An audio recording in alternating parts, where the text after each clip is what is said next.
Hey guys, welcome back to my channel feel the universe 369 tarot. कैसे हैं आप सब? आई होप आप सब खुश होंगे, अपने लाइफ को अच्छे से डील कर रहे होंगे और अच्छी अच्छी प्लानिंग्स बना के आगे बढ़ रहे होंगे। सो गाइस, आज की जो रीडिंग है वो धनु राशि वालों के इमीडिएट भाग्य को लेकर है। सो आपके सामने दो पाइल दिखाई दे रही होगी, पाइल नंबर 1, पाइल नंबर 2। तो आपको अपने जन्म के समय के आधार पर अपना पाइल चूज़ करना है। जिन लोगों का जन्म जो है सुबह के 5:30 से लेकर शाम के 6 के बीच में हुआ है तो आप लोग पाइल नंबर 1 चूज़ कीजिए। और जिन लोगों का जन्म जो है 6:01 से लेके 5:29 के बीच में पैदा हुए हैं, शाम के 6:01 से लेके सुबह के 5:29 के बीच में पैदा हुए हैं, वो पाइल नंबर 2 चूज़ करेंगे। जिनको बिल्कुल आइडिया नहीं है कि वो कब पैदा हुए थे, लेकिन ये आइडिया है कि वो दिन के समय पैदा हुए थे, तो वो पाइल नंबर 1 चूज़ करेंगे। और जिनको लगता है वो रात के समय पैदा हुए थे तो वो पाइल नंबर 2 चूज़ करेंगे। एंड स्टिल जिन लोगों को बिल्कुल भी आइडिया नहीं है कि वो किस समय पे पैदा हुए थे, काफ़ी लोग होते हैं जिनको समय तो मतलब अपनी डेट ऑफ बर्थ भी नहीं पता होता, दिन भी नहीं पता होता, तो उनके लिए मैं और इजी कर देती हूँ। तो धनु राशि वालों के लिए मैं इजी कर देती हूँ। यहाँ पे मेरे पास 2 कलर के पेन है, एक है हमारे पास स्काई ब्लू और एक है हमारे पास ये पीच कलर। सो आप लोग अपने इंट्यूशन के बेस के आधार पर भी अपना पाइल चूज़ कर सकते हैं। जिसको जो पेन चूज़ करना वो चूज़ कीजिए। ओके, ये वो भी है। ये रीडिंग सबके लिए है। आपके बर्थ चार्ट में अगर कहीं भी धनु राशि का इन्वॉल्वमेंट है तो ये रीडिंग आपकी हो सकती है। ओके, और ये गाइस, इस रीडिंग के दौरान जो मैं कुछ यहाँ पॉइंट्स बोलूँगी तो आपको उन पर ध्यान देना है, उसी के अकॉर्डिंग से रेजोनेट करके देखिएगा और उसी में ही जो आपके लिए कार्ड ऑफ द रीडिंग्स आएंगे उसी के अकॉर्डिंग आप गाइडेंस लेंगे। ये रीडिंग सबके लिए है, ठीक है। सो बिना किसी देरी के स्टार्ट करते हैं। मैं आपको टाइम देती हूँ, फिर स्टार्ट करते हैं।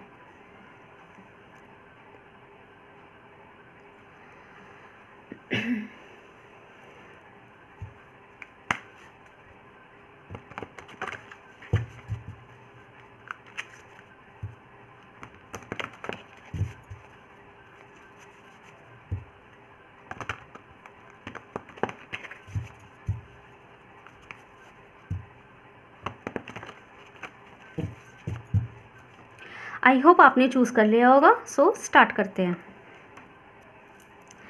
हे गाइस, तो जिन लोगों ने पाइल नंबर 1 चूज़ किया है, या धनु राशि वाले जो लोग दिन के समय पे पैदा हुए थे, या फिर सूरज की प्रेजेंट में पैदा हुए हैं, या फिर सुबह के 5:30 से लेकर शाम को 6 के बीच में पैदा हुए हैं, या फिर आप लोगों ने अगर ये ब्लू पेन चूज़ किया है, तो देखते हैं आप लोगों की जनरल भाग्य, आप लोगों का इमीडिएट भाग्य क्या है। ओके, सो हम इसे साइड में रख देते हैं। So for the time management मैंने ऑलरेडी कार्ड निकाल के रखे हैं। सो आपको कॉपरेट करना है, but card of the reading मैं यहाँ आपके सामने निकालूंगी। सो देखते हैं पहला card, rest and rejuvenate, king of cups, the moon. Okay,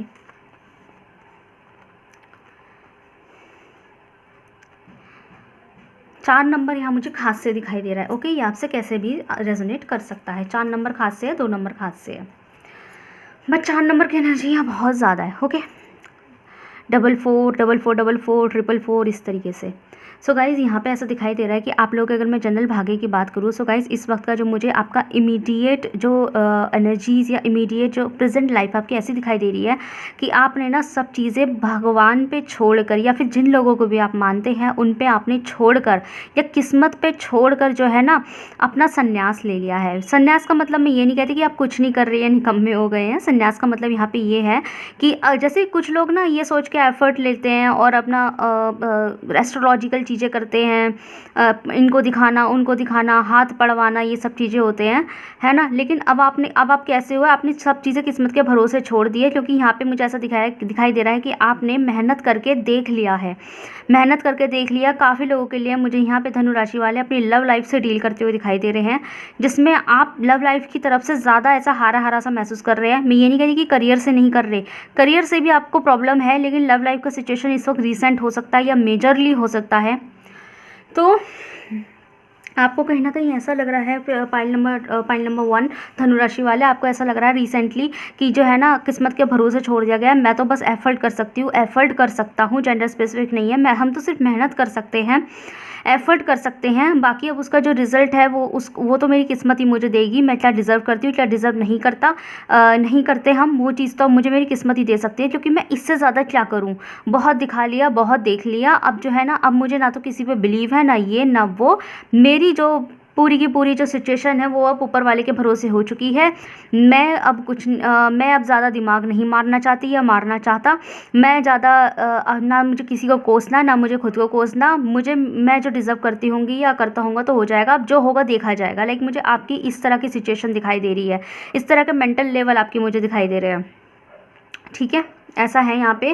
resonate हुई तो मुझे कमेंट सेक्शन में ज़रूर से बताइएगा धनु राशि वाले। ठीक है, सो इस तरह का आपका जनरल सिचुएशन राइट नाउ वाला हो सकता है, मोस्ट प्रोबेबली मुझे यहाँ दिखाई दे रहा है। बात करूँ गाइज अगर मैं आपके करियर की, तो आपके करियर का जो इमीडिएट भाग्य मुझे कुछ ऐसा दिखाई दे रहा है। ये आपने इसलिए सोचा होगा कि जो होगा देखा जाएगा, जो कि अभी करियर के मामलात में भी आप मुझे काफ़ी टैलेंटेड तो दिखाई दे रहे हैं, लेकिन आपने अपने ही कहीं ना कहीं अपने फील्ड से ना, जब फील्ड से आपको बहुत इमोशनल अटैचमेंट है, अपने फील्ड से मुझे आपको इमोशनल अटैचमेंट दिखाई दे रहा है। जैसे कि आप जो भी करते हैं अपने करियर में, जो भी शुरुआत करते हैं वो बहुत दिल से करते हैं। कहीं जॉब ज्वाइन करते हैं तो दिल से करते हैं, कहीं किसी जॉब में अपना एफर्ट देते हैं तो दिल से करते हैं, वो भी दिल से देते हैं। प्रमोशन एक्सपेक्ट करते हैं तो उसमें भी आपको कहीं ना कहीं इमोशनली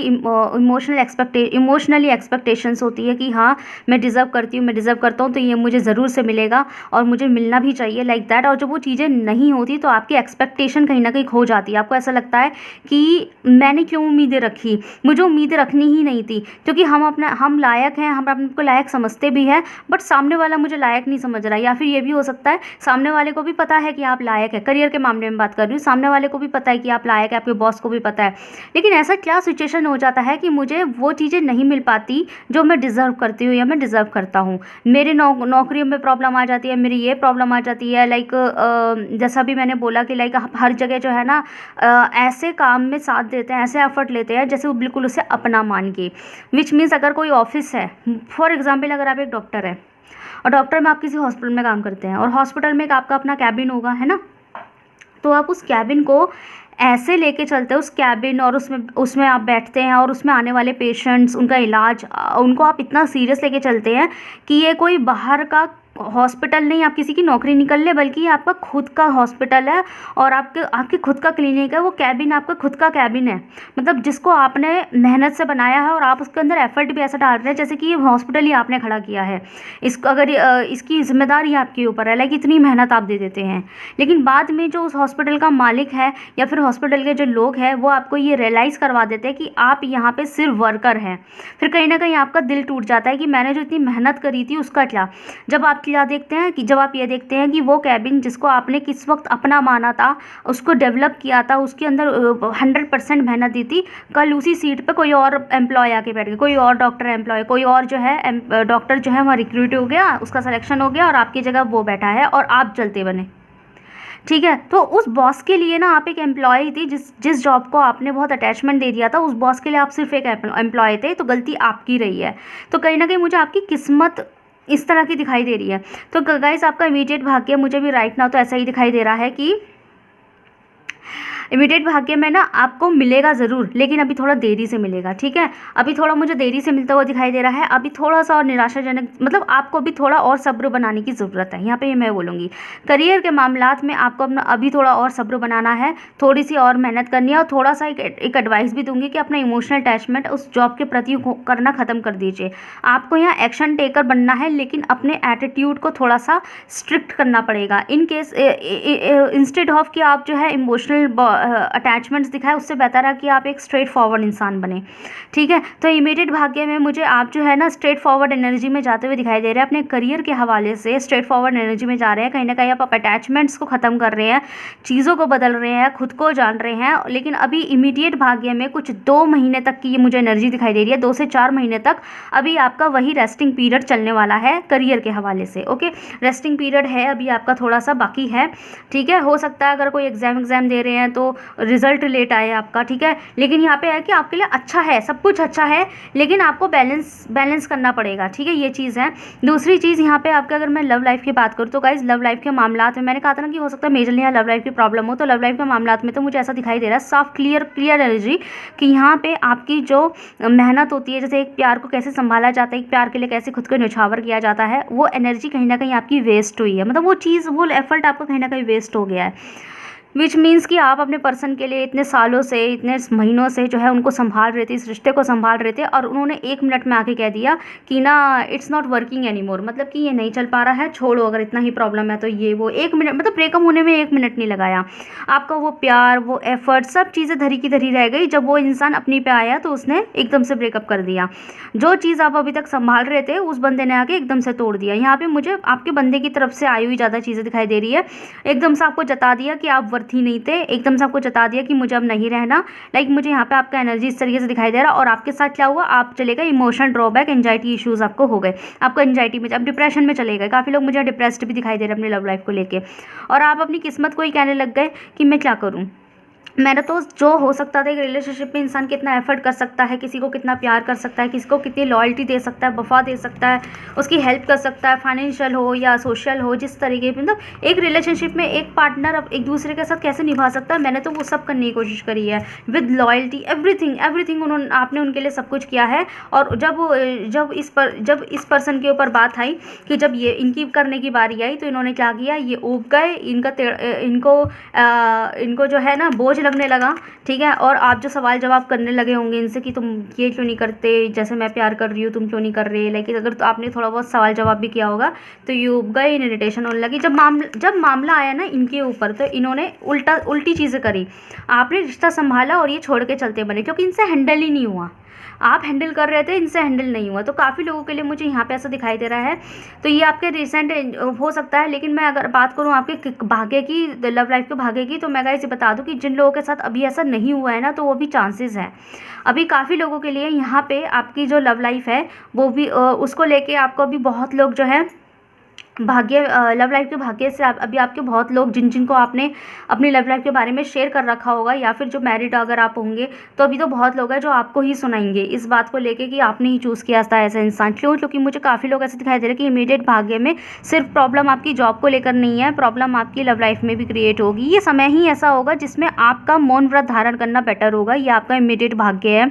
और ये एनर्जी मुझे 2 से 4 महीने की आई है। 2 से 4 महीने तक आपका ये समय रह सकता है कि आपको मौन व्रत धारण करना पड़ेगा। ना आपको अपने करियर को लेके ज़्यादा इश्यूज़ क्रिएट करने हैं, लड़ना है, भिड़ना है, किस्मत से लड़ना है, किस्मत को कोसना, कुछ नहीं करना। अपने को शांत अवस्था में बैठा के थोड़ा सोचिए कि आप क्या कर रहे थे, है ना। और ऐसे ही आपको सेम चीज़ लव लाइफ के लिए भी करनी है, आपकी पर्सनल लाइफ के लिए भी करनी है, अपने पर्सन के लिए भी सेम चीज़ करनी है। क्योंकि मुझे यहाँ साफ साफ दिखाई दे रहा है कि आपके पर्सन भी, काफ़ी लोगों के लिए आपको अपने पर्सन की कुछ ऐसी बातें भी या कुछ ऐसी रियलिटी पता लग जाएगी कि आपको ऐसा लगेगा कि मुझे इंसान के साथ नहीं रहना, है ना, या फिर ये इंसान खुद ही छोड़ जाए। मतलब कुछ प्रॉब्लम्स ऐसे दिखाई दे रहे हो सकता है आप दोनों के बीच में मिसअंडरस्टैंडिंग्स क्रिएट हो।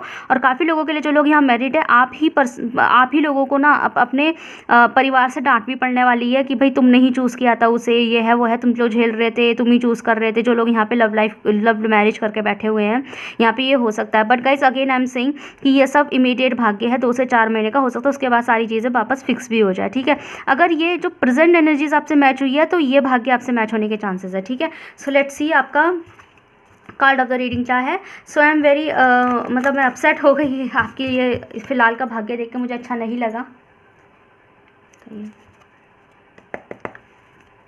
बताइए यूनिवर्स।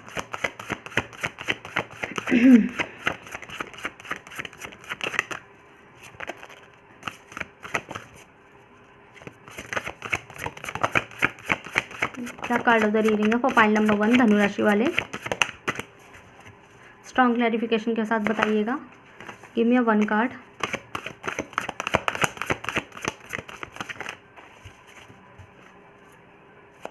ओके सो यहाँ पे मुझे क्लियर, अभी जो मैंने कार्ड आने से पहले मैंने ओके बोल दिया था, अगर अच्छा है तो रिवाइंड करके देख लीजिए, क्योंकि मुझे पहले ही एनर्जी ग्रिप हो गई थी कार्ड आने से पहले ही, बट इसने मुझे कंफर्म कर दिया। बॉटम से डेक से द हैंडमैन इन रिवर्स है, जो मुझे क्लियर बता रहा है। इसने मुझे मतलब अच्छे खासे तरीके से जो है ना मुझे क्लियर कर दिया था कि ये जो आपके लिए एडवाइस ना वो यही है कि आप जो है ना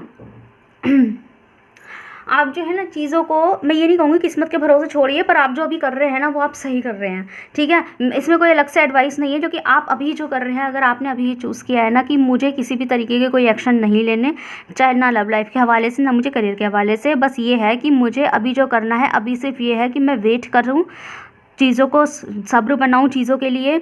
और ना अगर आपने ये डिसाइड किया है, जो कि मैं बता भी रही थी कि अभी आपने ये डिसाइड कर रखा है कि मेरे लिए पेशेंस रखना, अपने आप पर ध्यान देना, चुप रहना, शांत रहना, मौन व्रत धारण कर लेना, ना मुझे इसमें लड़ाई करनी ना मुझे उसमें लड़ाई करनी, मुझे मेरे लिए मौन व्रत धारण करना ज़रूरी है, ठीक है। वही चीज़ें मुझे समय के साथ रिजल्ट दे देगी। तो गाइज़ आपके लिए एडवाइस भी यही है कि आपको यही करना है, ठीक है, आपको यही करना है। आप मौन व्रत धारण कीजिए और सिचुएशन के अकॉर्डिंग जो जो चीज़ें इसेंशियल है, जो जो इंपॉर्टेंट है, बस उन्हें कीजिए आप। जैसे कि अगर आप अपना करियर बनाना चाहते हैं, कोई एग्जाम दे रहे हैं और एग्जाम के लिए पढ़ाई करनी पड़ेगी, तो आप पढ़ाई कीजिए, अपने शांत हो जाइए, मौन व्रत धारण कीजिए और अपना फोकस पढ़ाई पे लगा दीजिए, ठीक है। अगर आपको ऐसा लग रहा है कि मुझे उस पर्टिकुलर जगह जॉब लेनी है, तो उस जगह के लिए मेहनत करें और कुछ भी चीज़ पे फिर दिमाग ना मारे, ना इधर ना उधर, कुछ मत करें, फिर सिर्फ वहीं फोकस होना चाहिए। फोकस्ड होके मौन व्रत कर लीजिए और फोकस्ड हो जाइए, बस मैं ये बोलूँगी। तो अगर आपने ऑलरेडी डिसाइड कर रखा था कि मैं अब मुझे कुछ नहीं करना, मुझे सिर्फ अपने ऊपर ध्यान देना है, तो आपने वो बिल्कुल सही जो है, आपने बिल्कुल सही डिसीजन लिया है। ओके, सो गाइज बताइएगा कैसी लगी धनु राशि वाले पाइल नंबर 1 रीडिंग कैसी लगी। अगर आपसे रेजल्ट हुई है तो मुझे कमेंट सेक्शन में जरूर से बताइएगा। वीडियो को लाइक कीजिए, चैनल को सब्सक्राइब कीजिए। मिलता है नेक्स्ट वीडियो में। Thank you so much for watching. Hey guys, तो जिन लोगों ने धनु राशि वालों ने पाइल नंबर 2 चूज़ किया है, या फिर ये पीच कलर का पेन चूज़ किया है, या फिर आप लोगों का जो जन्म का समय है वो शाम के 6:01 से लेके सुबह के 5:29 के बीच में आपका अगर जन्म का समय है, तो देखते हैं आप लोगों के लिए जनरल भाग्य बोलती हूँ मैं बार बार, आप लोगों के लिए इमीडिएट भाग्य क्या होता है, ठीक है। So let's see. For the time management मैंने ऑलरेडी यहाँ कार्ड निकाल के रखे हैं, but card of the reading मैं आपके सामने निकालूंगी। सो देखते हैं। We have heart chakra, okay. Number 4 judgement, अच्छी बात है। द हैंगमैन, हाँ god, the field of fortune, very good. So pile number 2 आपके लिए बहुत अच्छा समय है। यहाँ पे भाग्य जो है आपका बहुत अच्छा खासा मुझे दिखाई दे रहा है, अच्छी खासी एनर्जीज में निकल के आया है। सबसे पहले आपका जो करंट सिचुएशन ये हो सकता है कि आप अपने दिल की सुनने हैं।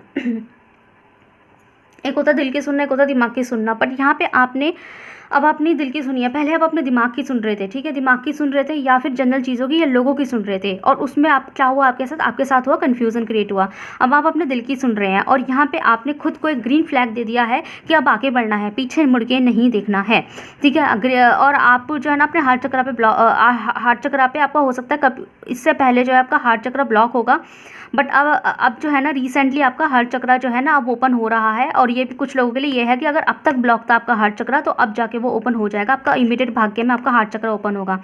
और उस हार्ट चक्रा में आपको जो है ना ऐसे ऐसे संकेत मिलेंगे। जैसे हार्ट चक्र ओपन होगा तो आप जो है ना अपनी वो चीज़ें करेंगे, उन चीज़ पे मेहनत करेंगे जिनका आपका मन था, जो आपका दिल कहता था, जो आपकी इच्छाएं थी, दिली इच्छा थी। दूसरी चीज़ यहाँ पे ऐसा भी दिखाई दे रहा है कि जो लोग यहाँ पे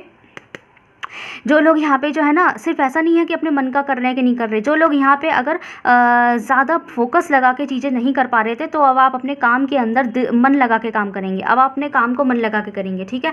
मतलब कि अगर आपको ऐसा लग रहा था ना कि पता नहीं कैसी कंडीशन हो रही है या कैसी हेल्थ हो रही है कि जो है ना फोकस नहीं लग पा रहा है, अब काम में फोकस नहीं लग पा रहा है, जो कि अदर टेंशन है, तो यहाँ पर अब आप अपने काम का भी फोकस लगेगा। तो यहाँ आपका जनरल भाग्य मुझे बहुत अच्छा लगा ये देख के। तो समय अच्छा है आपका, और ये आपका समय भी अच्छा है। समय अच्छा है कि अगर आप इस वक्त पे, इस समय पे, अगले 4 महीने के अंदर अगर आप जिस अपने फेवरेट प्रोजेक्ट के ऊपर अगर काम करना चाहते हैं, तो आप शुरू कर दीजिए, क्योंकि ये समय आपका बहुत अच्छा है। ये काम आपके बनने के चांसेस है with this green colour radiations, okay.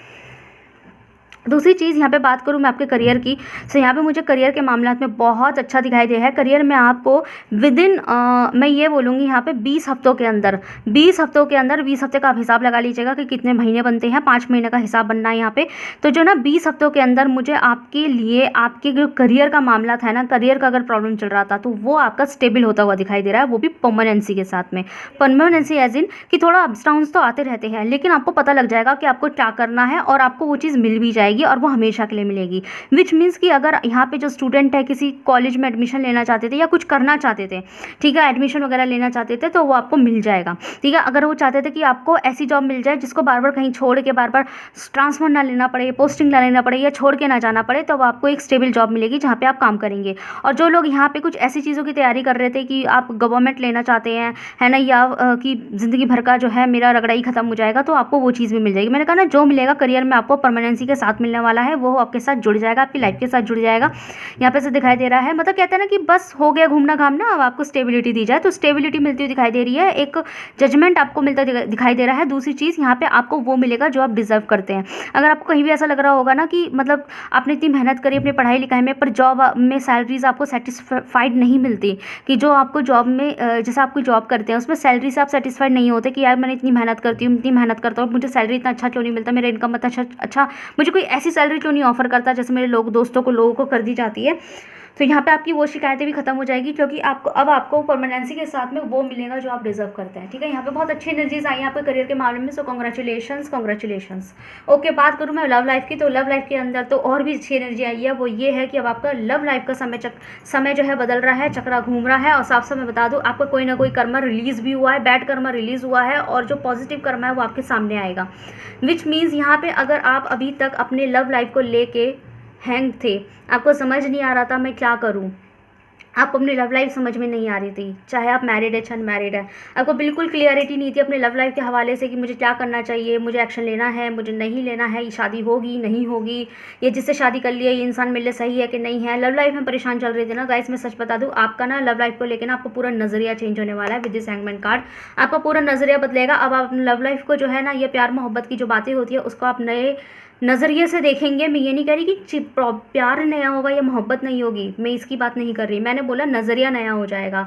तो नज़रिया नया होने की वजह से, और वो क्यों होगा, क्योंकि आपका समय बदलेगा। आपका गुड कर्मा का रिजल्ट आपके सामने आने वाला है और बैड कर्मा आपका रिलीज़ हो रहा है। बैड कर्मा को लेके, जैसे अगर आपसे कभी कोई गलती हुई थी और कोई कर्मा अगर आपके सामने आ रहा था तो वो रिलीज़ हो रहा है। क्यों? क्योंकि उस कर्मा से जो भी सज़ा आपको मिलने वाली थी वो मिल चुकी है। ठीक है, जो सज़ा आपको मिलने वाली थी वो मिल चुकी है, तो आपको टेंशन नहीं लेनी है। और सेकंड थिंग कि जो आपके गुड कर्मा थे अपने पर्सन के लिए, कि आपने हमेशा लॉयल्टी निभाई है, प्यार निभाया है, तब भी आपको बदले में वो प्यार मोहब्बत नहीं मिली है, तो वो आपको मिलेगी। ठीक है, तो मुझे हर चीज़ में गुड कर्मा के रिजल्ट और बैड कर्मा की रिलीजिंग मुझे यहाँ दिखाई दे रही है। तो बहुत अच्छी एनर्जीज आई है, कॉन्ग्रेचुलेशंस अगेन। पॉइंट नंबर 2, समय बहुत अच्छा है आप लोगों के लिए। अगले 4 महीने से लेके 20 हफ्ते का हिसाब लगा लीजिए, 5 महीने का हिसाब लगा लीजिए, 10 हफ्ते, 12 हफ्ते, ये साल आपका बहुत अच्छा जाने वाला है, मैं ये बोलूँगी। ठीक है, मेरिट भाग्य आपका बहुत अच्छा कहता है। देखते हैं पूरे कार्ड ऑफ द रीडिंग्स में क्या कार्ड ऑफ द रीडिंग निकालूँ मैं। तो ये कार्ड ऑफ द रीडिंग बता प्लीज़, पॉइंट नंबर 2 के लिए, क्योंकि ये तो इतना अच्छा ही है, लेकिन फिर भी हमें ध्यान रखने की क्या ज़रूरत है, ये भी तो इंपॉर्टेंट है ना, कि कहीं आप अपने ही हाथों चीज़ें गड़बड़ ना कर दें। Okay, we have 7 of pentacles, bottom से डेक्स है knight of wands. Okay, nice. So guys, यहाँ पे सबसे पहले तो मैं बता दूँ कि बात करूँ अगर मैं, सबसे पहले मैं प्यार की बात कर लेते हैं। तो जो मोहब्बत है, प्यार है, जिसमें आपको इतना अच्छा लव लाइफ की बात करें, तो गाइज साफ मैं ये कह देती हूँ कि यहाँ पे आपको खुद को और पैशनेट करने की ज़रूरत है, अपने आप को रोमांटिक मूड में लेकर आइए। विच मीन्स कि अगर आपको एक अच्छा पार्टनर आपकी ज़िंदगी में एंट्री ले रहा है, या आपका ही पार्टनर आपके साथ सही पेश कर आ रहा है, अपना रिश्ता आपके साथ सुधारना चाह रहा है, तो उनको कॉपरेट कीजिए। पहली चीज़, अगर आपको ये रिश्ता चाहिए तो तभी आपकी ज़िंदगी अच्छी रहेगी। दूसरी चीज़, बात करें अगर आपको करियर की, सो मैंने कहा ना कि एक जजमेंट मिल रहा है, सब कुछ हो रहा है, करियर में परमानेंसी मिल रही है, डजंट मीन की किस्मत अच्छी है तो आप मेहनत करना बंद कर दे। जितना आप उस किस्मत रूपी पौधे में जितना पानी डालेंगे ना, उतना अच्छे फूल उसमें उगेंगे, और जितना अच्छा फूल उगेगा उतना अच्छा पैसा बनेगा। समझ रहे हैं ना? तो यहाँ पे ना आपको अपने जजमेंट में, अगर आप चाहते हैं खूब पैसा कमाना, अच्छी स्टेबिलिटी, करियर, तो गाइज अपने एफर्ट मत छोड़िएगा, किस्मत के भरोसे नहीं बैठना है, ये आपके लिए एडवाइस है। क्योंकि हो सकता है अभी जो मैंने बोला आपके लिए कि ये होने वाला है, तो आप कहीं किस्मत के भरोसे बैठ के सब कुछ छोड़ छाड़ के अपनी मौज मस्ती की ज़िंदगी जिए। नहीं, एफर्ट नहीं छोड़ रहे, मेहनत करते रहना है। 9 ऑफ कप्स की एनर्जी ने मुझे क्लियर कर दिया कि आपकी सारी इच्छाएं मुझे पूरी होती हुई दिखाई दे रही है, जो आप चाहते थे वो पूरी होते थे, और आपके पास एक अबेंडेंस और वेल्थ मुझे आती हुई दिखाई दे रही है। ठीक है, ये मेरिट भाग्य बहुत अच्छा है फॉर पॉइंट नंबर 2 धनु राशि वाले। ओके, सो बताइएगा कैसी लगी आपको रीडिंग। अगर आपसे रेजल्ट हुई है तो मुझे कमेंट सेक्शन में जरूर बताइएगा। वीडियो को लाइक कीजिए, चैनल को सब्सक्राइब कीजिए। मिलते हैं नेक्स्ट वीडियो में। Thank you so much for watching.